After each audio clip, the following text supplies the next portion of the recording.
Bonsoir, Monaco face au Covid-19, émission spéciale crise sanitaire numéro 35. Moins il y en aura, mieux ce sera.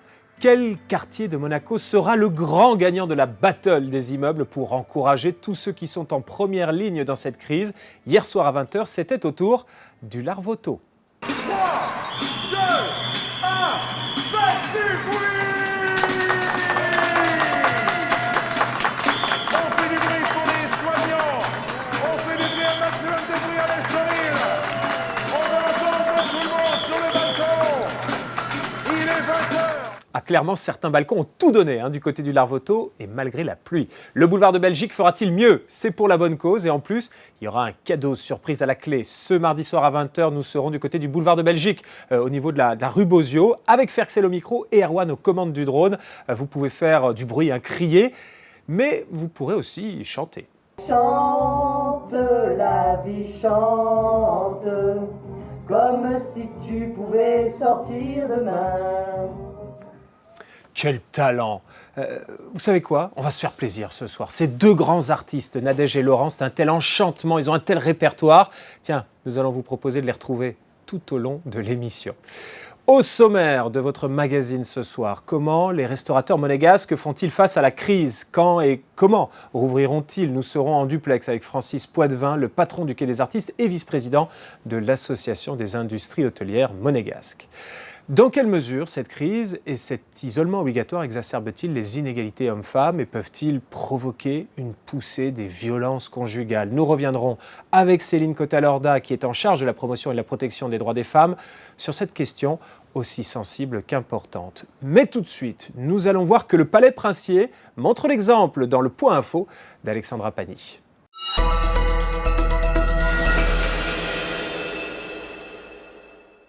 Bonsoir Yann Anthony. L'on débute ce point information avec un communiqué du Palais Princier.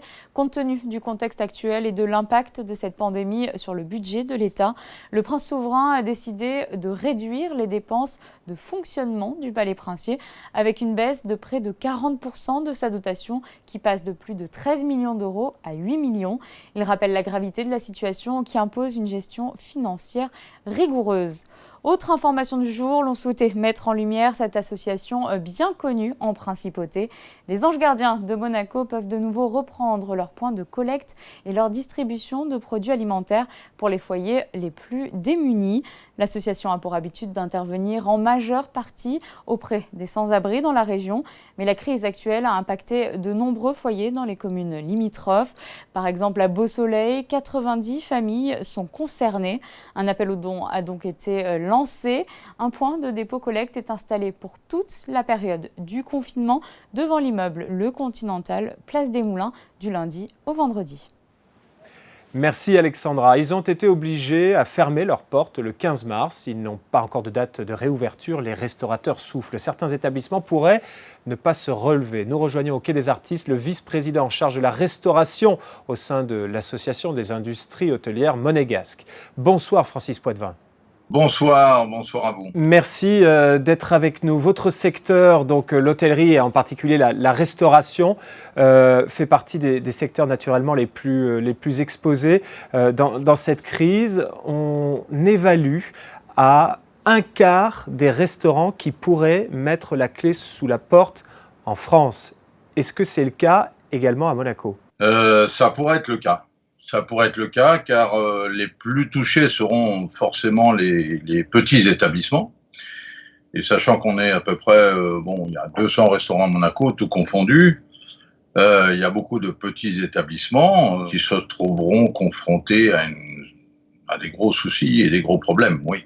Est-ce que vous avez une visibilité pour la suite? On voit qu'en France, alors je prends en exemple le grand pays ami et voisin qu'est la France, parce qu'on voit qu'il y a une série de chefs étoilés qui ont fait un appel, qui ont écrit à Emmanuel Macron pour lui demander de rouvrir leur restaurant après le 11 mai. Parce que pour l'instant, les commerces vont pouvoir rouvrir, mais les bars et restaurants ne devraient pas pouvoir rouvrir parce que le gouvernement considère qu'ils ne peuvent pas lutter efficacement contre la propagation du virus. Est-ce que vous êtes d'accord sur le fait que dans votre métier, vous ne pouvez pas prendre de mesures pour lutter efficacement contre le virus? Je pense que c'est un problème qui se discute. Et déjà, on en discute en interne, entre nous, je veux dire, entre professionnels. Bon, sur un minima, bien sûr, parce qu'on n'arrive pas tous à se connecter, mais je pense qu'au niveau de l'association, on se doit de réagir par rapport à ça. C'est vrai que la France réagit.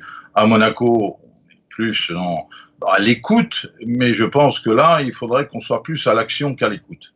Donc, il faudrait qu'on ait une avance et essayer de trouver des solutions en se rapprochant bien sûr du gouvernement, en se rapprochant des personnes intéressées comme monsieur Didier Gamerdinger, et discuter avec lui en parlant de notre profession, comment on pourrait travailler ensemble pour trouver des solutions pour ouvrir le plus vite possible, mais dans les meilleures conditions.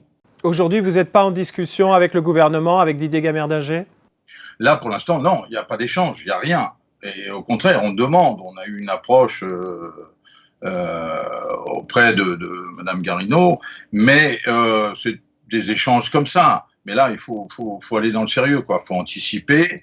C'est essayer justement au travers de cette démarche de prévaloir de ce qui est possible de faire et pas possible. Mais ça, c'est pour prévoir la suite, la reprise. Aujourd'hui, quelle est la situation? Est-ce que vous bénéficiez de suffisamment d'aide, à la fois pour vos employés, pour votre loyer, pour vos charges? Comment ça se passe? C'est vrai que le gouvernement et je dirais le Conseil national a bien œuvré en cette matière et a réagi aussitôt au travers déjà du personnel qui prend en charge à 70%, qui nous aide beaucoup au travers des loyers, mais dans le privé, qui vont sortir une loi pour pouvoir quand même aider les restaurateurs qui ont des propriétaires en privé.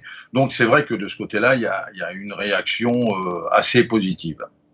Donc la situation de chacun à ce jour, entre celui qui a de la trésorerie, celui qui en a pas, celui qui a beaucoup de personnel, celui qui a des obligations et qui vit sur son affaire, c'est sûr que là, le point zéro, je dirais là, on est endormi.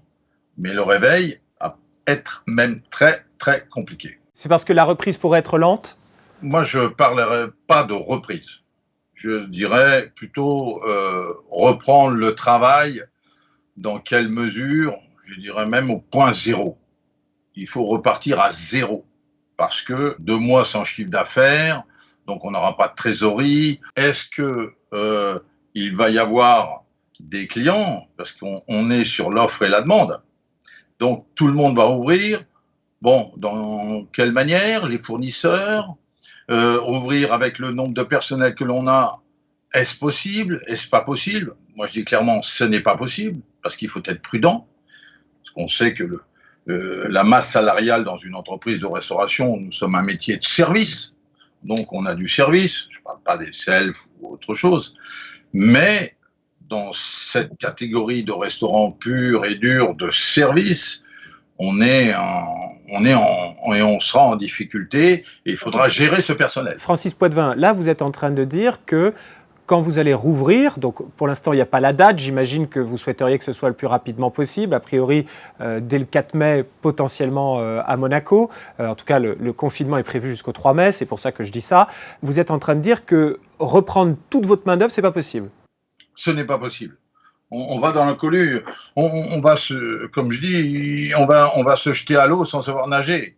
Il va falloir connaître à la fois la distance qu'on a à parcourir et de quelle manière et comment sera la mer. Mouvementée, pas mouvementée. Mais il faudra être très, très prudent. Aujourd'hui, vos salariés, ils sont en chômage partiel?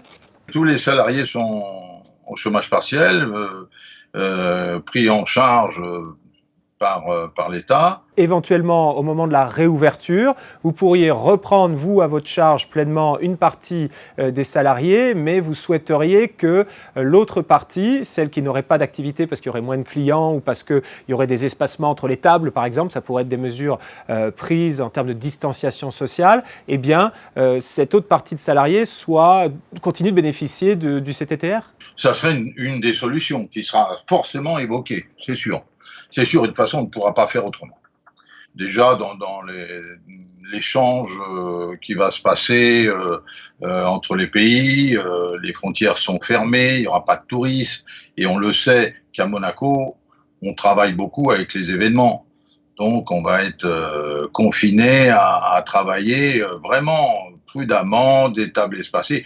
Donc, le personnel que l'on avait avant la fermeture était en activité à 100%. Là, on va démarrer à 20-30%. Il faudra, et cette prudence, elle sera nécessaire si on ne veut pas mettre la clé sous la porte. Et là, ce que vous dites, c'est en tant que patron du Quai des Artistes ou bien vous parlez vraiment pour toute la profession à Monaco? Toute la profession. Il y en a qui maintenant se remet en cause sur plein de choses, sur des fournisseurs, on parle de produits locaux, la carte, forcément, si on propose une carte, il va falloir la revoir, la réviser, de même au travers des fournisseurs, parce qu'on est une profession quand même où on est une chaîne d'activité, entre du producteur au consommateur, il y a beaucoup d'intervenants à tout niveau. Donc, tout ça va rentrer en ligne de compte pour un redémarrage qui sera très étudié par rapport à l'établissement. Merci beaucoup Francis Poitvin, je vous souhaite bon courage et à bientôt. Merci à vous, au revoir. Espérons pour les restaurateurs qu'ils pourront malgré tout faire un beau mois de mai.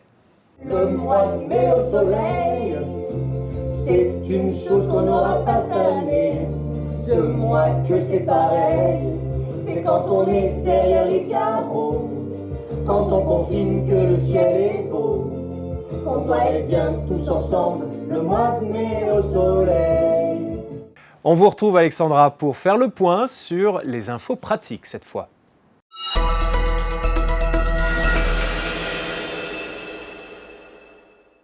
Yann Anthony, découvrons à présent un atelier en ligne proposé par la Mission pour la transition énergétique autour de l'éco-conception. Vous allez me dire, qu'est-ce que l'éco-conception? C'est tout simplement une démarche qui permet à une entreprise d'intégrer les critères environnementaux dès la phase de conception d'un produit.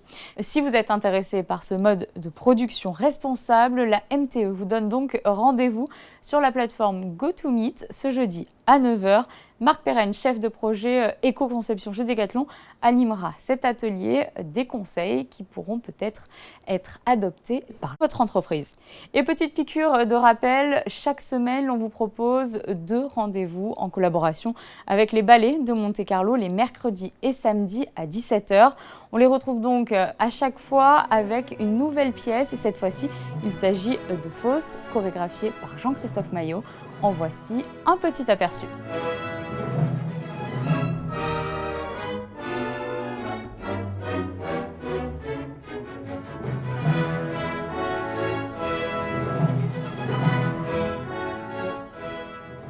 Yann Anthony, passons à présent au résultat de notre dernier sondage. Quel type de lecture vous accompagne pendant ce confinement? Lecture contemporaine ou grand classique? Une chose est sûre, les romans ont toujours la cote. Les polars arrivent ensuite en 2e position. Vous êtes un peu plus d'une dizaine à vous être plongé dans les romans historiques.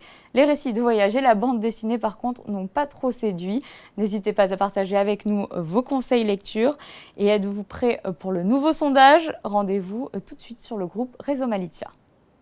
Pour évoquer la place des femmes dans cette crise, nous retrouvons à présent la déléguée interministérielle en charge de la promotion et de la protection des droits des femmes. Bonsoir Céline Cotalarda. Bonsoir Yann Anthony. J'aimerais beaucoup revenir avec vous sur un sujet délicat, les violences conjugales. On observe en France, depuis le début du confinement, une augmentation par 5 du nombre de signalements de violences conjugales sur la plateforme Arrêtons les violences. Est-ce que c'est aussi le cas à Monaco ? Alors à Monaco, heureusement, pour l'instant, la situation est différente, c'est-à-dire que nous n'avons pas observé de remontée importante au niveau des signalements, que ce soit les signalements qui sont faits auprès de la sûreté publique ou bien auprès des services sociaux. Par contre, ce qu'on observe, c'est qu'il y a, comme en France, une baisse des appels téléphoniques vers ces services, et on peut imaginer que cela est dû au confinement qui nécessairement aggrave, du fait de la proximité avec l'auteur des violences, les possibilités de téléphoner, bien entendu de sortir pour se rendre dans une association ou près d'un service.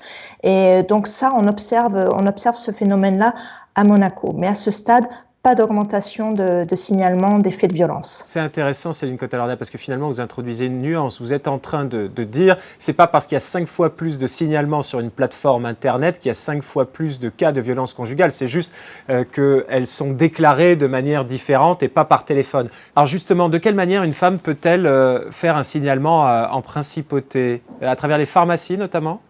Voilà, alors tout à fait. Ce qu'il faut dire, c'est que depuis le début donc de la crise, les dispositifs habituels de signalement et d'urgence restent actifs. Donc l'ensemble des services sont mobilisés, bien entendu. Et nous avons introduit 2 nouveaux dispositifs. Le premier, c'est comme vous le dites, les pharmacies, puisque l'ordre des pharmaciens de Monaco s'est proposé spontanément de participer à cet échange et d'accueillir la parole des femmes et de signaler en cas de violence, d'alerter la police. Et puis, un deuxième dispositif complémentaire spécifique à la période, c'est un email d'urgence qui est rattaché à la police de Monaco. Donc, c'est le mail sos-violence@gouv.mc qui permet donc de donner l'alerte différemment par email en cas de besoin. Qu'est-ce qu'on peut faire de plus finalement pour aider les femmes qui sont victimes de violences conjugales ?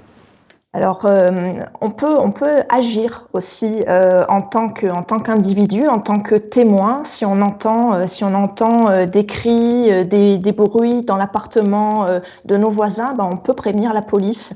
Il ne s'agit pas de faire de la délation ou d'inciter à la délation, mais véritablement d'aider quelqu'un qui peut être dans une situation d'urgence ou périlleuse.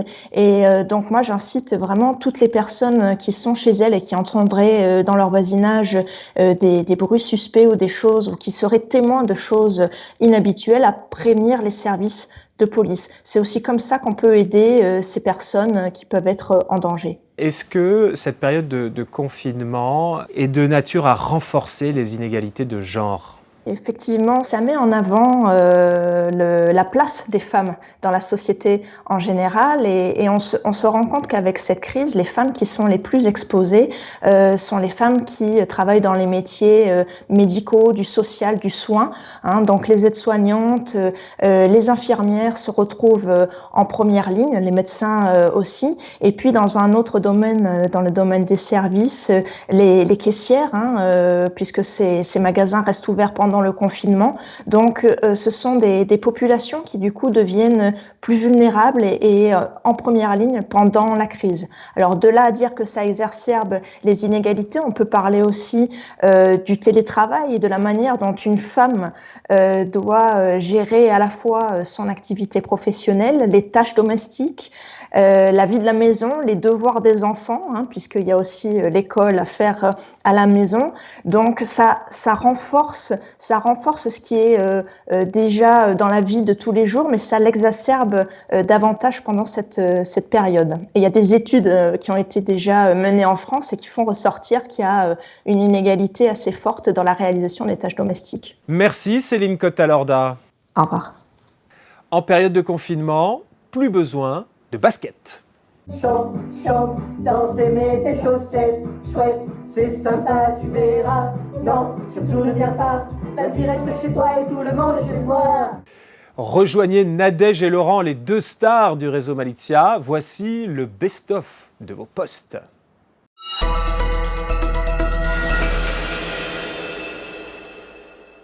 D'abord, restez calme. Mais je suis calme. Éloignez-vous de tout individu. Mais je suis seule.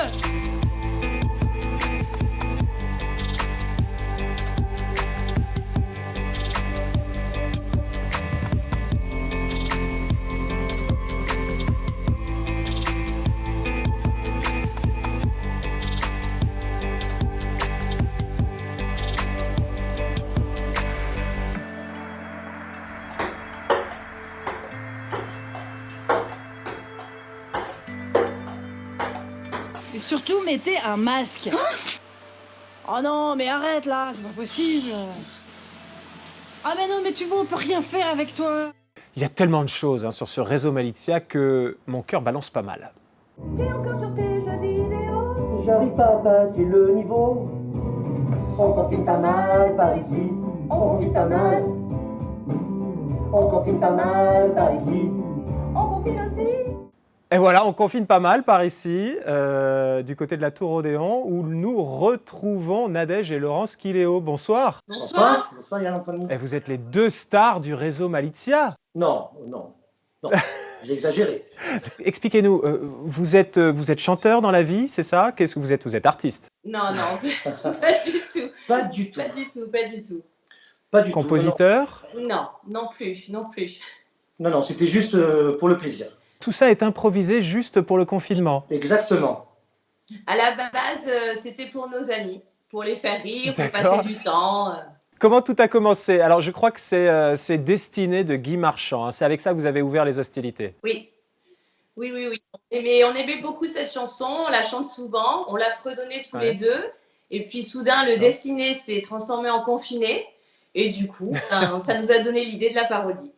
Vous passez combien de temps? Parce que c'est du travail, mine de rien. Parce que vous réécrivez tous les textes, justement en reprenant la thématique du confinement. Vous en faites combien? 2, 3 par semaine? Alors on essaye d'en faire 2 par semaine. C'est vrai que ça prend du temps, mais pas tant que ça non plus, parce qu'on essaye de garder l'esprit de la chanson et les rimes, et puis aussi pas mal de phrases originales de la chanson. Surtout le bon chanteur des deux, c'est quand même vous, Laurent. Oui, Évidemment, bien sûr, vous l'avez remarqué, je vous en remercie. Non, moi je chante absolument pas, je chante faux comme une casserole, c'est incroyable. Mais voilà, c'est pas grave. Moi je fais la chorégraphie. C'est ça, oui, non, mais en plus parce que vous portez des lunettes. Où est-ce que vous trouvez tous ces costumes? Ça vient de l'époque où on avait encore le droit de sortir et des soirées au Jack. D'accord. On ramène les artifices des soirées années 80. C'est un vrai bonheur de vous découvrir sur le réseau Malizia. Vous avez vu qu'on reprenait régulièrement les images dans cette émission. Est-ce que exclusivité mondiale, scoop, Monaco face au Covid-19 pour Monaco Info, sur quelle nouvelle chanson travaillez-vous? Ah, alors, une chanson qui est en préparation et qu'on va certainement passer demain. C'est en hommage à notre princesse bien-aimée et on en profite d'être là justement pour lui demander pardon. D'avance. D'avance, oui, et j'espère qu'elle nous excusera. Vous allez reprendre un titre de la princesse Stéphanie. Exactement. Je me demande bien quel titre ça peut être. Bon, Le plus célèbre. Le plus célèbre. Le plus célèbre.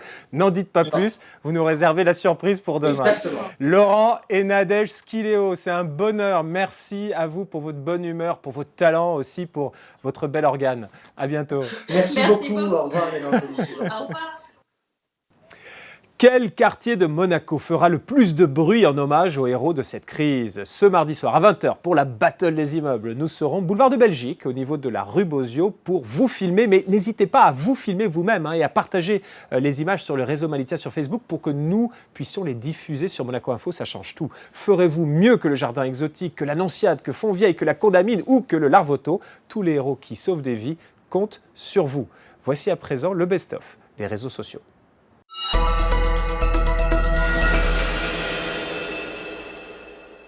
Tiki Pouletica, c'est pas la joie des mythos, Calana, Moule et Macarena. Coca, Coca, Pilla, Caca, Pisabella, la Bassa, la Papa, Mama, Loca, Pipa, Pola, Gusta, la Romana.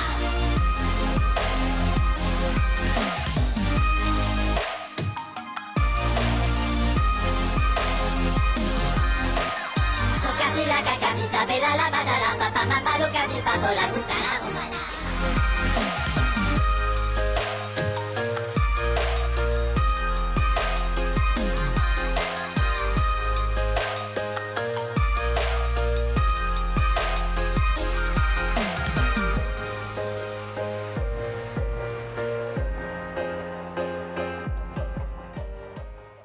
Allez, je n'y résiste pas, un petit dernier. Oui, oui, oui, oui, je veux aller à la mer. Oui, oui, oui, oui. Et même s'il y a ma belle-mère. Oui, oui, oui, oui. Monaco face au Covid-19, c'est votre programme. À vous de nous alimenter en rejoignant le réseau Malizia et à nous de vous informer 7 jours sur 7 à 19h pendant cette crise. À demain sur Monaco Info. 3, 2, 1, faites du bruit! On fait du bruit pour les soignants, on fait du bruit, un maximum de bruit à l'Estoril. On va entendre tout le monde sur le balcon. Il est 20h, Monaco face au Covid-19, l'émission de Monaco Info, en partenariat avec MC Click. Il faut faire gagner, allez-y, faites du bruit plus fort.